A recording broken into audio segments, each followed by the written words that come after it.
Magandang araw po Luzon, Visayas at Mindanao at saka yung mga kabirinays dyan. So simulan ng reef hunting kasi walang mga kingmak pero nagdamit pa rin tayo ng decoy.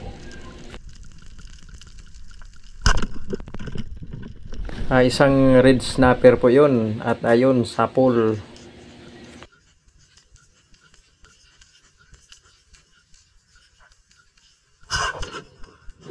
At ayun, nasabit pa sa mga line. So balik muna tayo sa itaas mga kabirinays. At medyo nasa 12 meters lang po to. Nalin lang po yung snapper sa aking decoy. At binalikan ko po after 5 minutes na pahinga. So doble ingat sa mga spero dyan, lalo na pag yung isda ay natangled o nasabit sa mga lines. At ayun so nag-iisa lang po tayo dito at ayun, nakuha ko na.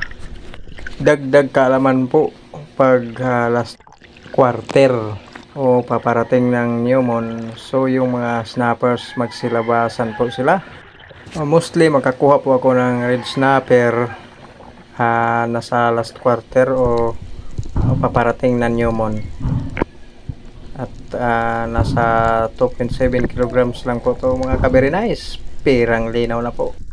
Patuloy pa nating pagsisid. At dito tayo nag-sit ng ambush. Kasi may nakikita pa akong mga bitfish na sa decoy ko, dumaraan. So may malaki palang bato dito. At may nakita pa akong isang snapper. At ayun, pumasok sa butas. Pero inaabangan ko pag lumabas yun. Ayun pumasok po siya.